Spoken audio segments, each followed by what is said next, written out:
রেনু ও শিবু দুই ভাই বোন।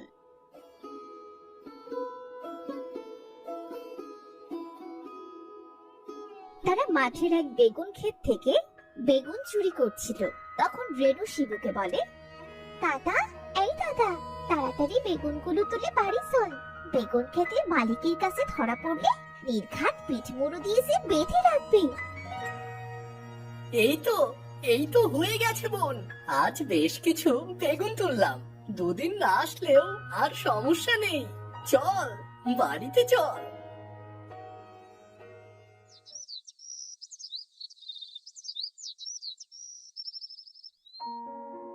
দিনু একজন গরিব চাষি। তার মাঠে সামান্য কিছু জমি ছিল। সেই জমিতে বেগুন চাষ করে সে কোন রকমের সংসার চালাতো।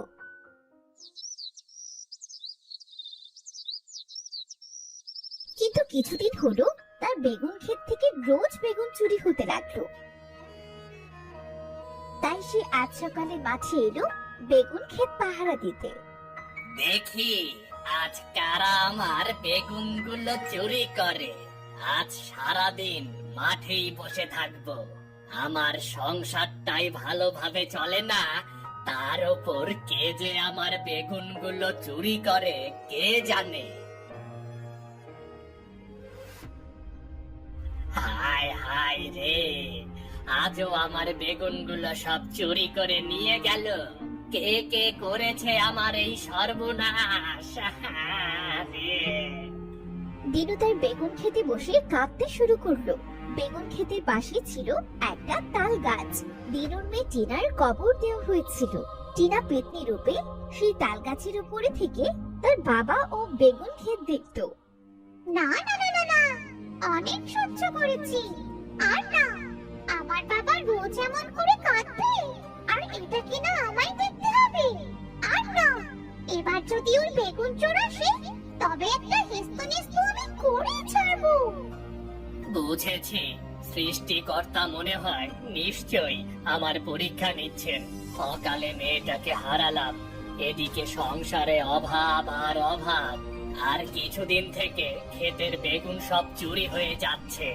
বেগুন ক্ষেত আর পাহারাই দেব না, যা আছে কপালে। দিনু ক্ষেত থেকে উঠে বাড়ি ফিরে এলো। এদিকে রেনু ও শিবু বেগুনগুলো বাড়িতে এনে তার মাকে বলল, মা, ও মা, দেখো আজ অনেক বেগুন এনেছি। তুমি রান্নার জন্য কিছু বেগুন বাড়িতে রাখো, আর বাকিগুলো আমি হাটে বিক্রি করে আসি। বাবা, তোরা রোজ রোজ এত বেগুন কোথা থেকে আনিস? মানুষের খেতে কাজ করে আনি মা। এত কাজ যদি না করি তবে বাবাকে সুস্থ করব কিভাবে? তাই তো মানুষের খেতে কাজ করে টাকার বদলে বেগুন আনি। এতে আমাদের খাওয়াও হবে, আবার বেগুন বিক্রি করে বাবার চিকিৎসাও করাতে পারবো। আহ আহ আমার ছোট ছোট ছেলে মেয়ে দুটোর মাথায় এত অল্প বয়সে কত বোঝা। আমাকে তোরা ক্ষমা করিস বাবা, তোদের জন্য আমি কিছুই করতে পারলাম না। বাবা, তুমি এসব কথা চিন্তা করো না তো।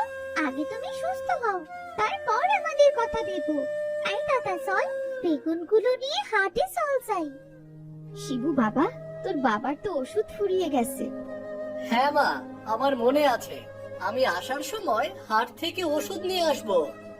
তারা একটা ঝুড়িতে করে বেগুন নিয়ে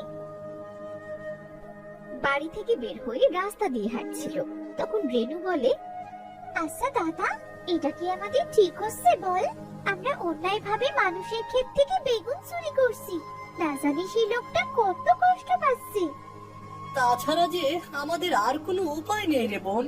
বাবার জন্য কত মানুষের কাছে তো সাহায্য চাইলাম, কেউ আমাদের সাহায্য করেনি।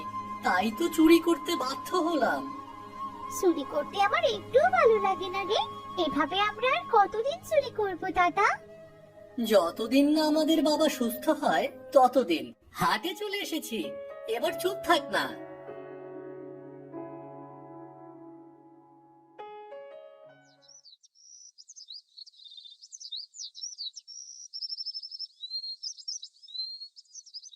শিবু, বাবা শিবু, আজ তো বাড়িতে কিছু নেই। কি যে করি? তোরা এখনো কত ছোট, তোদের সাথে এসব কথা বলতেও যে আমার ভালো লাগে না রে বাবা। এত চিন্তা করো না তোমা, আমরা একটু পরেই কাজে বের হব, তখন কিছু একটা ব্যবস্থা ঠিক হয়ে যাবে মা। তোরা আর কত খাটবি?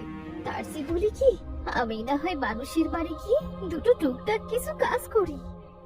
না না মা, তার কোনো দরকার নেই। আমরা যতদিন পারি কাজ করব, পরেরটা না হয় পরে দেখা যাবে। এই বোন, চল তো। আচ্ছা ভাই, চল। আজ কিন্তু সকাল সকাল বাড়ি ফিরতে হবে। বাড়ি ফিরলেই তবে মা রান্না বসাবে। প্রতিদিনের মতো আজও দু ভাই বোন দিনুর বেগুন খেতে বেগুন চুরি করতে এলো।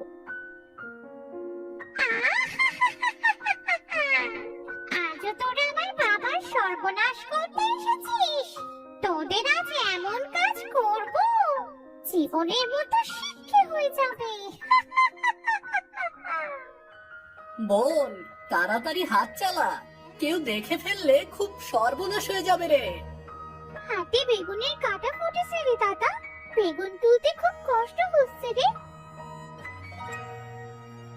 আর জীবনে যেন কোনো কষ্ট না হয়, আমি সেই ব্যবস্থাই করে দেব তোদের। কে কে কে কে কে কে এমন ভাবে কথা বলছে? এই দাদা, উঠুন না তুমি। দাদা রে, আমার না খুব ভয় করছে।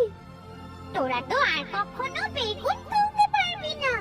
রোজ রোজ আমার বাবার ক্ষেত থেকে বেগুন চুরি করিস, যার জন্য আমার বাবা মাকে প্রায় না খেয়ে থাকতে হয়। চুরি ছিলাম একটা। কে কে তুমি? সামনে এসো বলছি, না হলে কিন্তু খুব খারাপ হবে। আমার সাথে কি খারাপ হবে রে চুন্নি ছেলে? খারাপ কাজ তো তোদের সাথে হবে। এই দেখ আমাকে। পেতনি, দাদা রে, এবার কি হবে রে দাদা? কিচ্ছু হবে না, হবে তো বেগুন আর চিংড়ি। এরপর পেতনিটি তার জাদু শক্তি দিয়ে রেনুকে বেগুন গাছে একটা বেগুন বানিয়ে দিল ও শিবুকে একটা চিংড়ি বানিয়ে পাশে থাকা নদীতে ছুঁড়ে ফেলল। এবার কি হবে?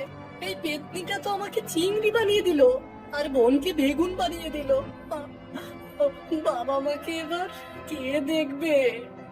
আমার বাবা মাকে কে দেখবে? দাদা, দাদা, আমি মানুষ হব। এই রোদে সে আমি পুড়ে যাচ্ছি দাদা, আমার যে খুব কষ্ট হচ্ছে। সব আমার জন্যই হলো, বোনটা না জানি কত কষ্ট পাচ্ছে। হায় সৃষ্টিকর্তা, তুমি আমাদের আবার মানুষের রূপে ফিরিয়ে দাও। এভাবে এক সপ্তাহ কেটে গেল।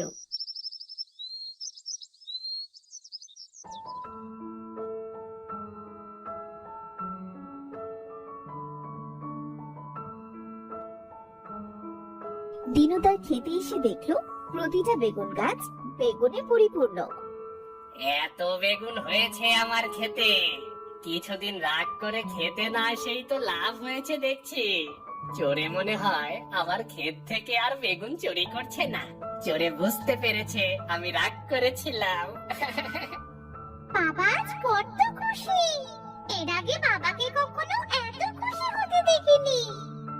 যাই, বেগুনগুলো তুলে আজ হাটে নিয়ে যাই, আজ যে অনেক টাকার বেগুন বিক্রি করতে পারবো। দিনু একে একে বেগুন গাছ থেকে সমস্ত বেগুন তুলতে লাগলো। আমাকে তুলো না, আমি গাছেই ভালো আছি। আমাকে তুললে যে মানুষ আমাকে রান্না করে খাবে। তোরা চিৎকার করলেও তোদের কথা কেউ শুনতে পাবে না।